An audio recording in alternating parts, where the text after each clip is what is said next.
Well, ladies and gentlemen, finally some actual interesting news, and really going to be a good podcast today. But before I get on to the main podcast, going to yet again remind you, if you haven't already, please subscribe to the channel. You know the drill, guys. Hit the bell icon, just join the channel. Anyway, let's get on to the first news story, and that is the story around the Gayton McKenzie racism storm. So for those of you who don't know, some old X or Twitter posts that circulated around 2011, 2013, attributed to the Sports and Arts Cultural Minister Gayton McKenzie, resurfaced, allegedly containing apartheid-era slurs against black South Africans, basically the K-word, over and over again. Now, in response to this, parties which include the EFF, the DA, the ATM, and Action SA have all pressed for his removal from the GNU, basically in line of using the K-word. Now, Gayton McKenzie has issued his own line of defense. He said in a Facebook Live post, he categorically denied ever using the K-word. He said, "I've never called anybody the K-word." Instead, he called the pylon a coordinated pre-election campaign, challenging the accusers to produce a direct victim. I'm not sure what he means by a direct victim, but in any case, he also cited his mixed family background to argue he's not racist. This is the old, I've got black in me, so I can't be racist. Only white people can be racist. Not really a valid line of argument, though, is it, Gayton? Now, the EFF responded saying his tweets showed that he has not rehabilitated. This is obviously in reference to the fact that Gayton was once a criminal who had been rehabilitated and then became a businessman. They instead urged his removal and an apology from him. Now, ATM wrote to President Ramaphosa asking for an investigation into Gayton McKenzie and his dismissal.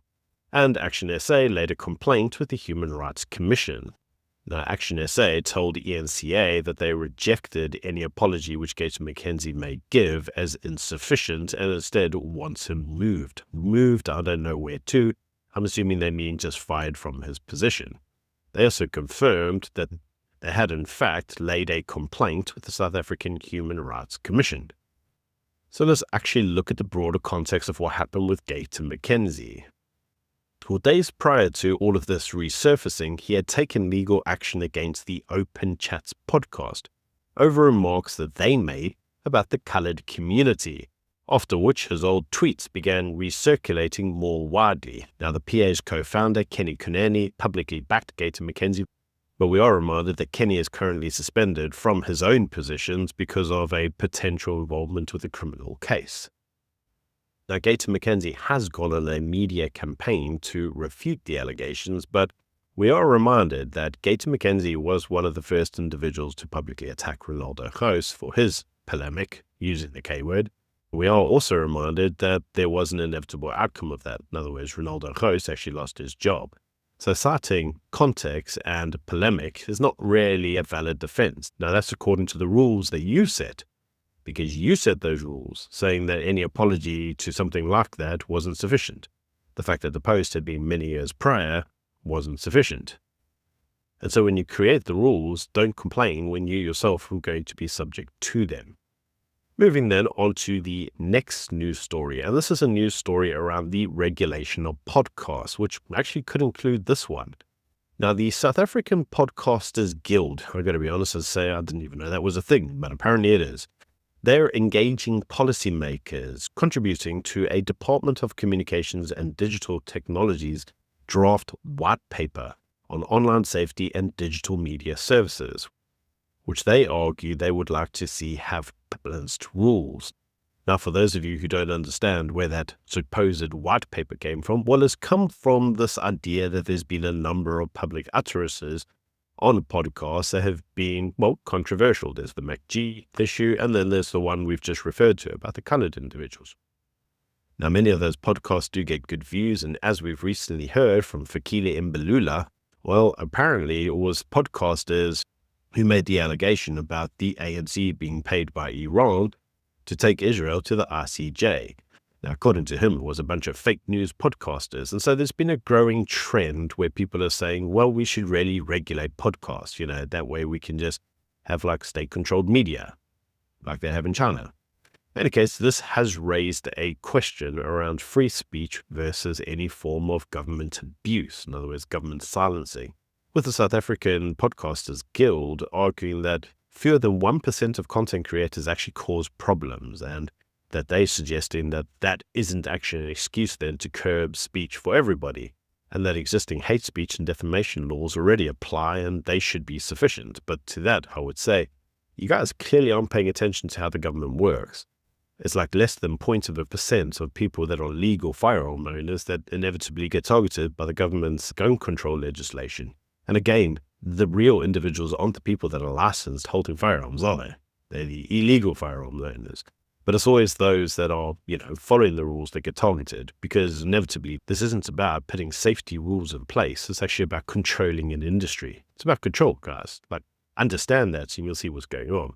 Now, the portfolio committee chair has said that it's not actually about, according to him, controlling podcasters. He says instead it's a drive to update outdated broadcasting laws, so that digital platforms such as YouTube and Rumble and all the other platforms have to meet standards akin to traditional broadcasters. Yeah, they always come up with nice little things to say. Inevitably, I can't say that this type of legislation is going to end well for people such as myself and the other podcasters in South Africa, because this is going to be a very good opportunity for the government to attempt to silence us from, putting the message out that we do. So yet again, we're reminded, guys, hit the bell icon and promote the work we do whilst you still can. Now, moving on to the next news story, and this is that the Legacy Media's trade organization, the SANEF, has condemned the killing of a journalist in Gaza. Now, if you didn't already know, I issued a video yesterday around this exact killing of a journalist in Gaza, which wasn't a journalist at all. In fact, everybody around the world has already known this because it's been made very clear on Twitter and X. So why are they still calling for accountability and urgent protections for media workers? Basically reparroting the Al Jazeera media hit piece against Israel itself.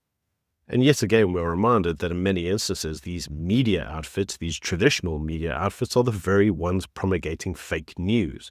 We've covered this numerous times on this podcast alone. Now, if you haven't already watched that video, I really would encourage you, go back and watch my video on that journalistic killing, which wasn't a journalistic killing at all. Anyway, moving on to probably the most important story of the day, and this is actually around the US trade tariffs. Now, in relation to the trade tariffs, John Steenhuisen told Reuters that the 30% US tariffs are likely to remain unless South Africa addresses domestic policies the Trump administration objects to. So what are those objections? Well, BE and affirmative action, EWC, and BRICS alignment. And he said that currently the South African government had failed to clinch a deal before the US deadline. That was obviously on the 7th of August. And as you know, South Africa now faces the highest US tariffs rate in the sub-Saharan Africa.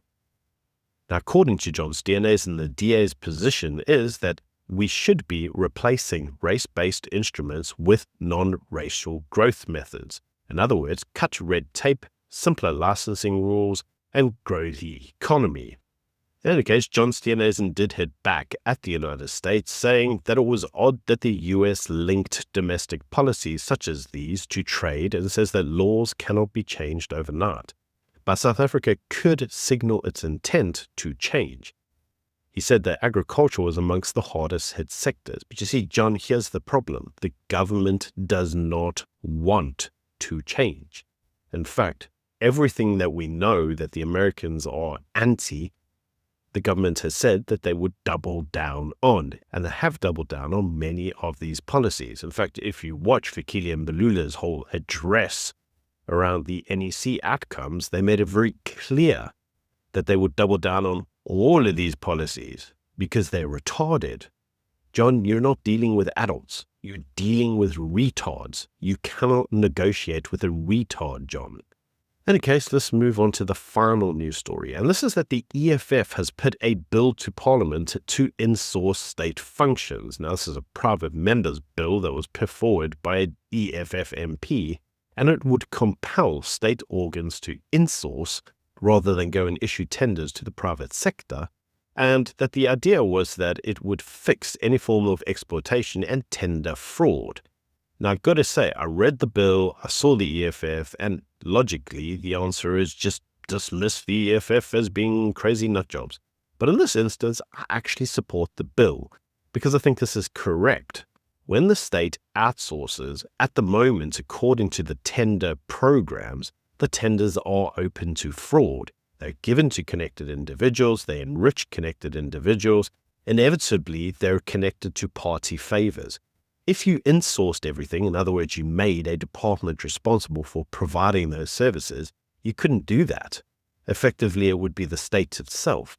So corruption would be, in one instance, a little bit easier to see. Now, the reason you might not be in favor of that bill is because inevitably the government are freaking useless, so they will do nothing. It's not that you'll insource and get a better service. We all know that you'll insource and they just won't do it because they're freaking useless. And that's the risk. But inevitably, is that risk enough for you to say, well, let's just stop all the tender fraud, stop the trading with the state, and just let the state kind of collapse on its own, whilst the rest of us carry on with our daily lives? Maybe we shouldn't be using the private sector to prop them up. Knowing full well that in many instances, it's the tender programs themselves that are actually funding all the corruption, the looting, and the gangsterism that's occurring in the state in the first place.